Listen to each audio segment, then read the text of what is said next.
Hey, it's Jamie Scrimger. When I became a stepmom, I quickly realized that while moms are encouraged to keep it real, there's a big double standard when it comes to stepmoms. So, I decided to start the conversation myself. Thriving as a stepmom doesn't just come from conversations about being a stepmom, though. Here, we dive into marriage, relationships, personal growth, and more. My mission? Inspire you to live a kick-ass life while bringing you along as I create my own. This is the Kick-Ass Stepmom Podcast.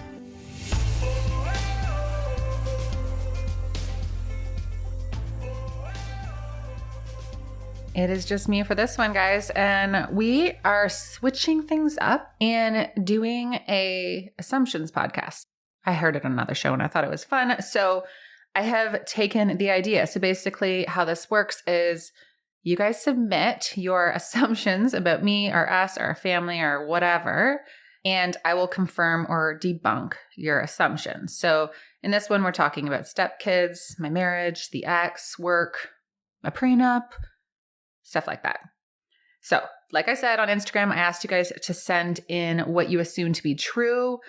And I think these ones are fun because as real and authentic as I try to be, and I try to be so open with you guys, you can't really portray everything about someone's life online. And as a result, people often have assumptions that aren't true. Even the other day when I was sharing a sunset picture on Instagram. So I just picture of our dining room, which was super clean at the time. And I was just loved the sky. So I just shared it on my stories. And then afterwards, I actually shared a follow-up picture being yeah, that room was perfect. But, meanwhile, this is what the other section of that room looks like. Someone messaged me and said that they were happy that I was sharing the messy side because she was about to mute me because she felt like my house was always clean. And obviously, I don't know, my clean dining room triggered her. Or I don't know, but that one clip just really made me think about how Instagram is just, again, not real life. It seemed like my house was always clean, and that is not the truth. Anyways, we have talked about this before, but we really have to remember that Instagram and social media and all of this really is just a glimpse of someone's world. All right, so let's dive into the assumptions. First one is you guys laugh a lot as a family. And I would say, yes, this is true. We chirp each other a lot. And I personally parent with a lot of sarcasm too. We're just really open with things like the birds and the bees or sex issues or issues with the kids. We will make jokes about them, but in an educational way. So there's a message behind it, if that makes sense.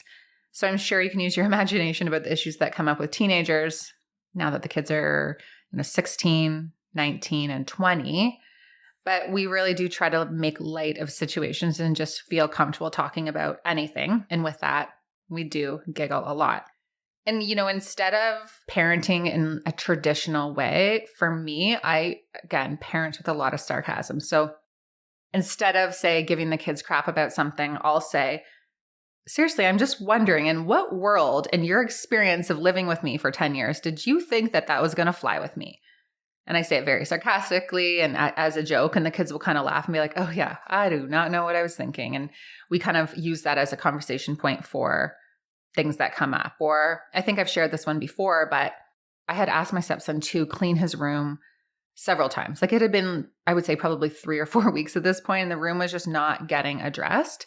And so we were driving, and I said to him, hey, so I have asked you to clean your room probably 9 times in the last few weeks. Nothing's happened. So I was just wondering, at what point is it appropriate for me to get mad? At what point would it be okay for, there to be a consequence or something to happen here? And obviously I'm being sarcastic. And he kind of laughs. He's like, yeah, you're right. I think that if it's not done by tomorrow at 4, you can get mad. I'm like, okay, well, I'm going to lose my shit. He's like, totally. You can lose your shit tomorrow at 4 if this isn't done.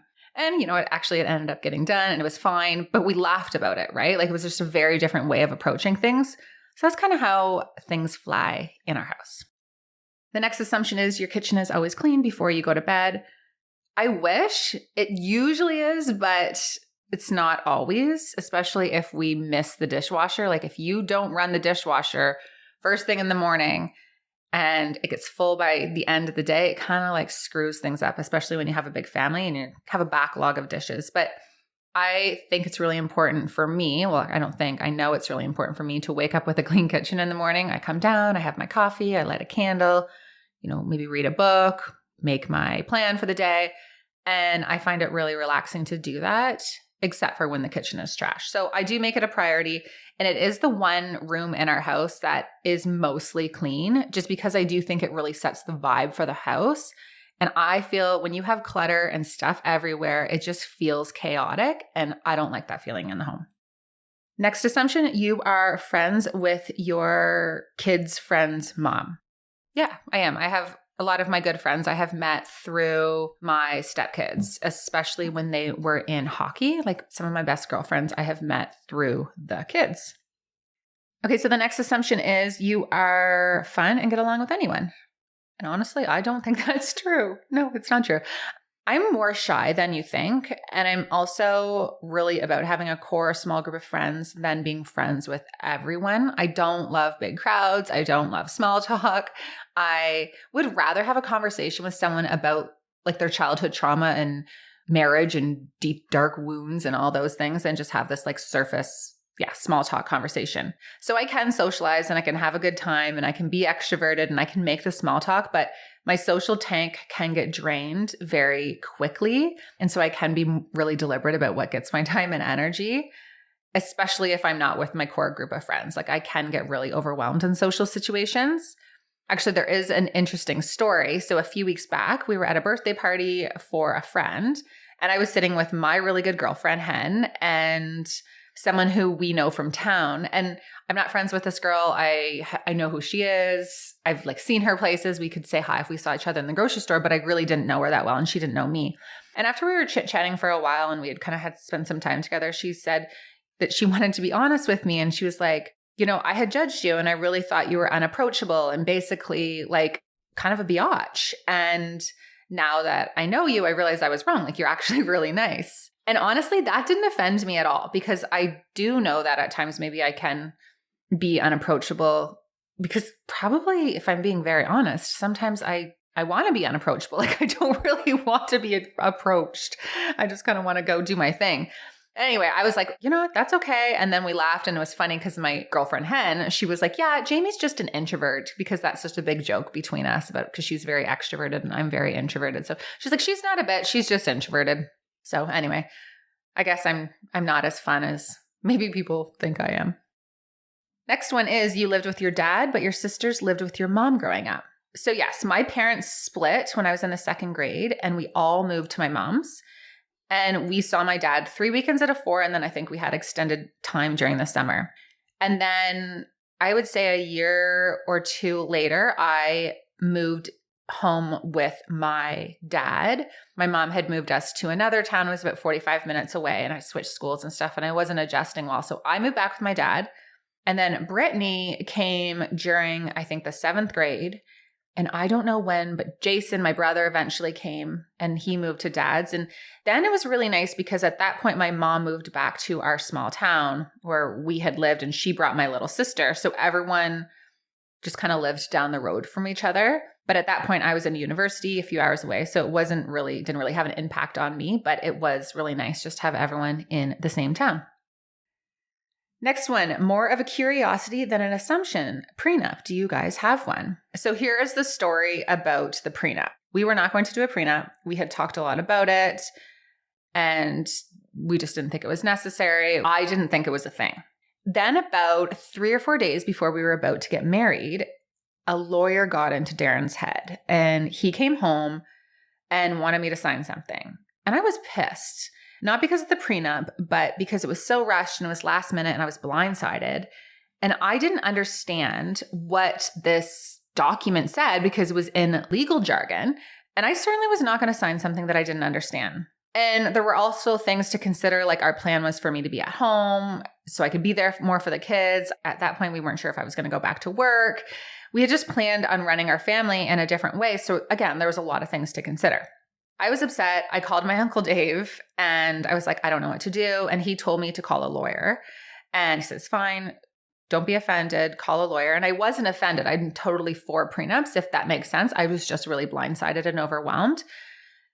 But there was really no time. And at that point, we had been really saving and struggling to pay for this wedding. So we paid for everything on our own. And like a few $100s on a lawyer just made me kind of want to throw up. But from Darren's perspective, basically, he had just been bent over in a divorce and he just wanted to prevent that from happening again. So here's what I did. I basically created a Word document with what would happen financially if we split. Like I went to Darren and I said, okay, what are your worries? What are you scared of? How do we do this so we both feel comfortable? And we literally just wrote it out on paper. So basically what I brought in was mine and I brought in nothing. What he brought in was, well, I brought in my student debt. So that was going to be on me to pay off if we went to Splitsville. And he brought in what was his. And really that was that.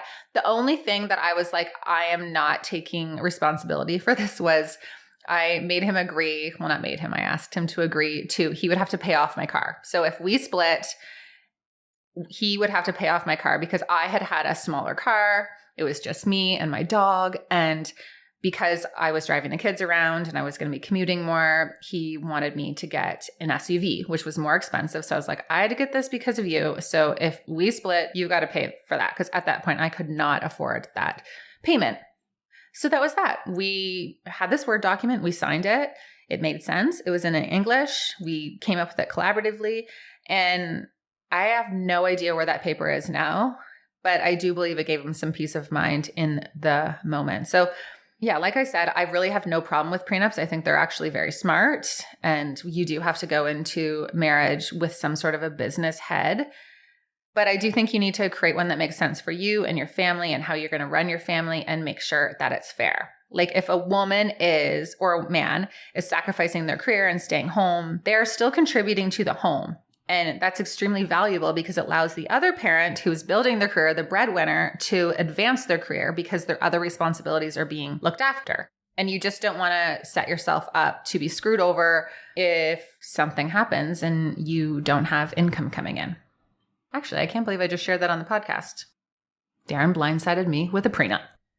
Okay, next one is you have a cupboard where you have mismatched things like mugs. Yes, I do like everything to match. I like when things are in a set, and when they don't, they are not going to be out for people to see. Actually, it's not people to see. I don't care what people see. I just don't want to see it. Next one is you two disagree sometimes on parenting style for Reese, but you get the final say. You know what? I thought we would disagree more on parenting with Reese, especially because when we first got together, it seemed like we were so different. Like the things he would let the kids do, I thought were insane. And you know, this is just out of experience, and this may be true for others, or it may be offensive to some, and this is not my intent, but I found that when I went from being a stepmom to also being a mom, it was a really humbling experience, and I became far less judgmental of his parenting and the ex's parenting. And before that, I was so stuck in trying to do things perfectly. And, you know, it's really easy to come in and say you would do things different when you haven't been there from the beginning or haven't had the same parenting experience. And having Reese from day one really taught me to let go of that desire for perfection. Because, you know, if you're so stuck on trying to make things perfect and being the perfect wife and being the perfect stepmom and having structure and routine and making things, everything always is running correctly, you're not very fun to be around. You need to have a little bit of flexibility. And yeah, it's not perfect. Even when you're trying to make everything perfect, it makes things feel less perfect. So there are so many things that I thought I would never allow Reese to do that I do let her do now, or things that I thought I'd be super strict on that I am not. And when I look back, I actually think I'm far more strict with my stepkids than I ever was with Reese because they really taught me a lot. They've definitely taught me a lot when it comes to just letting go, going with the flow, picking your battles, and, you know, playing the long game. That being said, to answer your question, if it did come down to a choice with who would get the final say over Reese, I feel like it would be me. And not because we've decided it, just because I'm the one who does a lot of things for Reese. I'm with her all the time. I do all of her extracurriculars. I'm running around with her. I handle her tutoring and a lot of stuff with school. And Darren works later. Like I'm stay at home. And I have a pulse on what's going on, maybe a bit more than he does. So yeah, I would say I get the final say. And not, if you asked him, he would be like, no, you don't, but I don't even really ask. This episode is sponsored by BetterHelp. The other day, someone asked me when I think it's a good time to start therapy. And I was like, now. It is always a good time to start therapy. Even when I don't think that there's anything to talk about, I will go into my session and realize that there's always room for growth. There's always something going on. And this isn't just for those who are struggling or who have experienced some major trauma. Getting to know yourself can be a lifelong process, especially because we're always growing and changing. Strategies, habits, and narratives that have worked for us in the past often need an upgrade. Therapy is all about deepening your self-awareness and understanding, because sometimes we don't know what we want or why we react the way we do or what's actually triggering us until we talk things through. BetterHelp connects you with a licensed therapist who can take you on that journey of self-discovery from wherever you are. There have been so many times when I've been talking to a therapist and she says something and I'm like, oh my God, I have never thought about this situation that way. And it changed the way I perceive my stressor in life and the way that I react to it. Just last month, I was talking to my therapist about some stuff that has come up in my marriage. And she said something that made me stop in my tracks and be like, wow, okay, yes. It changed everything. Having this expert third party to see your situation from an expert's perspective is game-changing. It's helped me to set boundaries, understand my triggers, and get better coping skills for when life gets tough. If you're thinking about starting therapy, give BetterHelp a try. It is entirely online and designed to be convenient, flexible, and suited to your schedule. Just fill out a brief questionnaire to get matched with a licensed therapist, and you know what? If it's not a fit, you can switch your therapist anytime for no additional charge, which is super important because you need to mesh with your therapist. Discover your potential with BetterHelp. Visit betterhelp.com/stepmom today to get 10% off your first month. That's betterhelp.com/stepmom.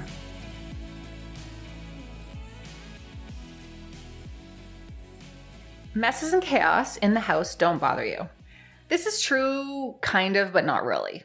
It really depends on what mood I'm in, but I've definitely let this go as time has gone on. You know, back in the day, I was spending so much time bitching about things, worrying about things, making sure everyone's room was perfectly clean and everything was tidy and everything was perfect, that it was exhausting. And I realized the root of it all was my need for perfection and control that actually came from fear and insecurity and, you know, all the personal growth work that I've had to do. And I've done a lot of work to figure out where that fear and insecurity comes from. Now, I still like when things are tidy, but I'm not as anal about it. And I have realistic expectations. And often I just clean it myself because it's not worth nagging Darren and the kids to do things that aren't really that big of a deal. And it's only my priority. It's not theirs. Like they're fairly clean. It's not a big deal. But when I want it to be super clean, I feel like that's kind of on me. That you knew what to talk to your stepkids about when you first met them and were starting out as a stepmom. I don't know about that, but I do know that I learned a lot from my experience as a child of divorce with my dad's girlfriends and where they went wrong. Like my dad had some really, real good ones, that's for sure. And for us, when we first got together, like I never felt like a priority with my dad's girlfriends. I never felt like they cared. I felt like they didn't want us around. So I was very kid focused, especially at the beginning. Like we were always making weekends about the kids, including the kids and what we were doing, planning things with them, and just trying to make them feel as included as possible. Now, I don't remember saying this, but my stepdaughter told me in the podcast episode that she did on here that she remembers when she was young, me telling her that if she ever felt like I was being too much or that she needed more time with her dad, like she could tell me, it wouldn't hurt my feelings and I would back off. And you know, I think this is really sweet that she remembers that because obviously that stuck with her. But I do believe I was just extra empathetic to the kids' experience this time because I had been there myself. In the beginning of your marriage, you had to lose your shit on the ex a couple times. I don't think I had to. I chose to, and it's not something that I'm proud of. I don't think losing your shit on anyone is anything to be proud of, to be quite honest. We did definitely have some heated conversations though, and I have overstepped on many occasions. And at times my delivery could probably be more polished. We've had words. You know, my opinions were valid, my experience was valid, but my delivery was not my shiniest moment. And there have actually been a couple times where I've had to apologize to her. Like that's one thing about me. Like I screw up on a regular, but I will always apologize and I will always own it. In fact, I was going through our office a while back and I found a copy of the apology letter that I had emailed her. And when I read it, I actually couldn't even read what I had wrote her because I couldn't believe that I had the balls to say some of the things that I did. And looking back, that was more about my insecurity and my resentment and my unhealed wounds than it was about anything that was going on. And I know that can be really hard to wrap your head around, especially if you're in the trenches right now. But it's very true. Like when they say the way someone treats you is more about them than it is about you, the same goes for you. Like the way you treat someone or the way you respond to things or the way you act has way more to do with you than it does with them. All right, next one. You're sick of talking about stepmom stuff. Some days, yeah. It's a lot of talking about stepmom stuff, especially now that I'm not in the depths of it. But I do love what I do. I love that I get to be part of opening up this conversation and providing this support and just really redefining the narrative around stepmotherhood because I do think it's really important. Okay, next. I don't assume this, but I feel like people may assume that Darren is the breadwinner. No, that is totally true. Yes, I have a great business. I make a good living. And I also make more than I ever would have made if I stayed in my job at Child Protection. And I also have so much more freedom. But Darren is 100% the breadwinner, and he always has been. We have a very traditional roles in our home where my responsibility really is the kids and managing the house and making sure we have everything in dinner. And, you know, he does a lot of the blue things like being a primary breadwinner and, you know, the lawn, stuff like that. And I know this is triggering to some and people think this is like an old-fashioned way of doing things, but this is just what works for us. Like I think you do whatever works best for you. But at the end of the day, yes, I'm an entrepreneur. Yes, I have a business. Yes, I have a team. But my number one priority is the kids and our home. And my work really is second to that. Like that is my part-time job. And this is like my full-time job. And, you know, Darren's business has been able to grow the extent it has. And he says this to me all the time because he can do the night appointments and he can do the long days because he has someone at home supporting him. Like he doesn't have to worry about a lot of the stuff on the home front, if you will. Now, this is really interesting timing because yesterday I was listening to a podcast with a husband and wife, and they were really just opening up about the struggles that they're having in their marriage right now. And they both work and they're both working from home. And I don't know the details of the situation, but they were talking about the stress in their marriage. And the wife was just feeling like she had the emotional burden and it felt like she was doing more than her share and everything was falling on her with the kids. And she really just felt like she needed more support, which I think is so common right now, right? Women are working full time and they're doing so much with the kids. Yes, there's been a shift, but this is, if you listen on Instagram, the experience of a lot of women right now. Now, in this situation, both of them were really doing like same jobs within the home, and there was really no defined roles. And an issue in their marriage was that she felt like there was an unequal distribution. And it made me think about our marriage. And again, this is controversial. It may not resonate with everyone and may not be relevant or applicable. And I also recognize that there's privilege in this, but I think that with Darren and I, we have such defined roles that I know what's on my plate. He knows what's on his plate. And there doesn't feel like this unequal distribution or any confusion about who should step up to do what because it's very divided and it's very defined. Now, that doesn't mean like he's not a great dad and he's not involved. Like he changed diapers, all those things, very active, but we're both leaders in different areas when we're running our family, which I just thought was interesting. So yeah, to answer the assumption, Darren is definitely the breadwinner. I am more the stay-at-home mom with a side gig. Next one is, you find being a stepmom easy now and hardly get upset about stepmom stuff anymore. Yeah, I don't think I get upset about step-parenting stuff as much anymore. It just is what it is, right? It's cyclical. You know where the triggers are. You know where your triggers are. You know where you need to do the work. We're coming up on 10 years married.